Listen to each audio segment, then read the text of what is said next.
जय गुरु जी। शुक्राना गुरु जी। गुरुपा के चरणों में कोटि कोटि प्रणाम। सभी संगत को भी प्रणाम। मैं आज आपको कुछ कर्मों के बारे में बताना चाहूंगी कि हम जैसे कर्म करते हैं वो हमें भोगने पड़ते हैं। आजकल की संगत क्या है, बोलती हैं कि हम गुरु जी से जुड़े हुए हैं, फिर भी हमारे ऊपर इतने कष्ट क्यों आ रहे हैं, हम इतने परेशान क्यों हो रहे हैं। ये हमें कष्ट गुरुजियों ने नहीं दिए, ये हमारे कर्मों के कष्ट हैं। हमने पिछले जन्म में क्या किया है ये हमें पता थोड़ी है, वो तो भगवान को ही पता है, गुरुजियों को पता है। अगर हम किसी को गालियां भी दे देते हैं, किसी को अपशब्द कह देते हैं या किसी के साथ छल करते हैं, तो हम वो अच्छा कर्म जो करते हैं वो गंदा कर्म करके हम उस अच्छे कर्म को काट देते हैं। हम क्या करते हैं, हम अपने घमंड में आ जाते हैं। किसी को पैसे का घमंड हो जाता है, किसी को अपने जैसे कोई वीआईपी लोग होते हैं या बड़े सर्विस पे होते हैं, बड़ी पोस्ट पे होते हैं, वो क्या करते हैं कि किसी गरीब को अपनी उसमें ताकत से उसके साथ गलत करना शुरू कर देते हैं। ये भी तो क्या है, ये भी तो हम अपने कर्म ही तो खराब कर रहे हैं। लेकिन हम नहीं, हम खुश हो जाते हैं। हमने ये नहीं पता कि हमारे कर्म खराब हो रहे हैं, हम ये भुगतने पड़ेंगे। लेकिन हम तो अपनी ताकत के उसमें दूसरों के साथ गलत करते जाते हैं। गुरु जी कहते हैं कि ये कर्म खराब मैंने नहीं किए तुम्हारे, ये जो भी कर्म खराब है पिछले जन्म में किए हैं या इस जन्म में किए हैं वो भुगतने तो पड़ेंगे ही। लेकिन हम ये सोच के घबरा जाते हैं कि हमारे साथ गलत हो रहा है, हम गुरुजी से जुड़ने के साथ बाद हमारे साथ गलत हो रहा है। गुरुजी कहते हैं कि मेरे साथ जुड़ने के बाद तुम्हारे साथ गलत नहीं हो रहा है, तुम्हारे कर्म कट रहे हैं। मैं पहले तो तुम्हारे कर्म को काटता हूं और फिर तुम्हें स्वास्थ्य बलेस करता हूं। लेकिन क्या होता है संगत जी, हमारी समझ में ये बातें नहीं आती, हम तो गुरुजी को ही दोष देने लग जाते हैं। मैं आपको एक कहानी बताती हूँ एक मछुआरे की। एक मछुआरा था, वो सुबह कड़ी धूप में तालाब के किनारे जाके बैठ जाता था।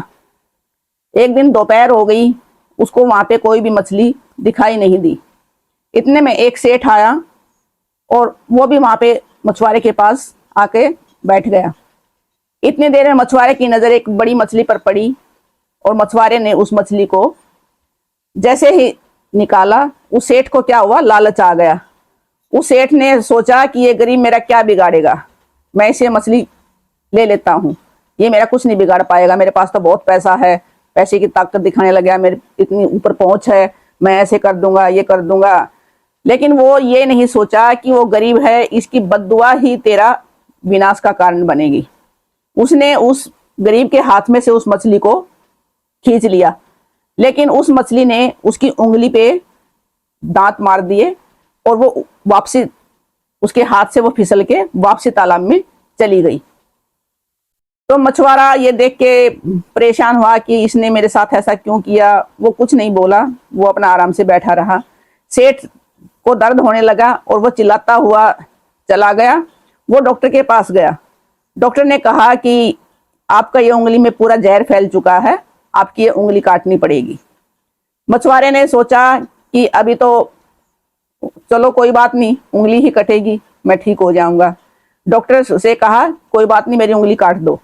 डॉक्टर ने उंगली को काट दिया, लेकिन कुछ दिन के बाद उसका दर्द बंद नहीं हुआ। वो चिल्लाता रहा, न रात को सो पाता था, न ही दिन में कुछ काम कर पाता था। फिर उसके पूरे हाथ में पेन होने लगा।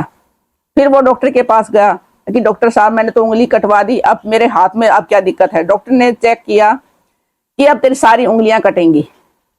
उसने फिर वो सारी उंगलियां कटवा ली। अब मरता क्या नहीं करता। फिर भी उसको चैन नहीं, वो दर्द के मारे फिर कराता रहा कि मैंने तो उंगलियां भी कटवा ली, फिर भी भगवान मेरे साथ ऐसा क्यों कर रहा है, मैंने ऐसा क्या पाप किया है।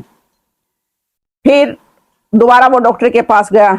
डॉक्टर ने कहा कि तेरा हाथ कटेगा, अगर ये हाथ नहीं कटा तो तेरी पूरी बाजू काटनी पड़ेगी। उसने फिर हाथ को कटवा लिया, लेकिन फिर भी उसको चैन नहीं पड़ी।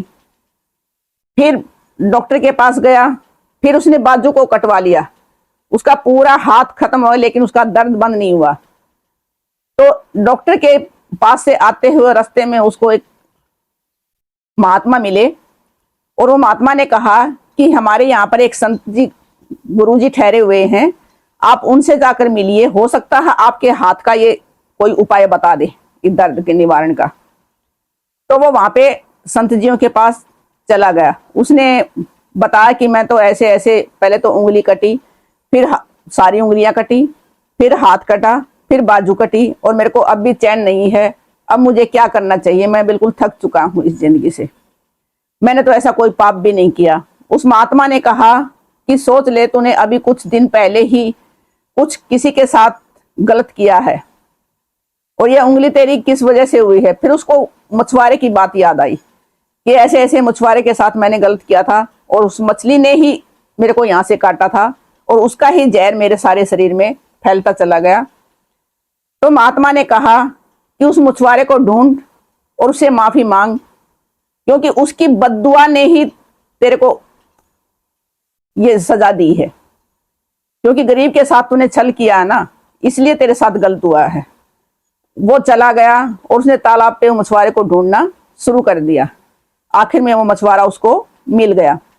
वो मछुआरे के से माफी मांगने लगा कि ऐसा तुमने क्या किया, मैंने तुम्हारी मछली ली, तुमने ऐसा क्या किया कि जो मेरे को अपना उंगलियां, हाथ, बाजू कटवानी पड़ी और फिर भी मेरे को चैन नहीं है, ऐसा क्या किया आपने। मछुआरे ने कहा कि मैंने तो कुछ नहीं किया, तुम चले जाओ, मैं ठीक हूं, मैंने आपको ऐसा कुछ नहीं कहा और आप बेचिंत हो गए, अपने घर जाओ। बोला नहीं नहीं, मेरे को बताओ कि मैं बहुत ज्यादा परेशान हूं कि आपने ऐसा क्या किया। मछुआरे ने कहा कि मैंने कुछ नहीं किया, जब आपने मछली छीनी तो मैंने ऊपर आसमान में देखकर कहा कि भगवान अब तो ही देख, ये धन के लालच में आकर, धन के घमंड में आकर इसने मेरे साथ, गरीब के साथ छल किया है, अब तू जाने तूने इसके साथ क्या करना है। मैंने सिर्फ भगवान को इतना बोला था। अब भगवान तो भगवान है, भगवान की करनी के आगे इंसान क्या है। तो इस मारे उसने, भगवान ने जो उसको सजा दी, क्योंकि भगवान उस वक्त भी देख रहा था। हम ये सोचते हैं कि भगवान कहाँ देख रहा है, हम उसके साथ गलत करते चले जाएंगे।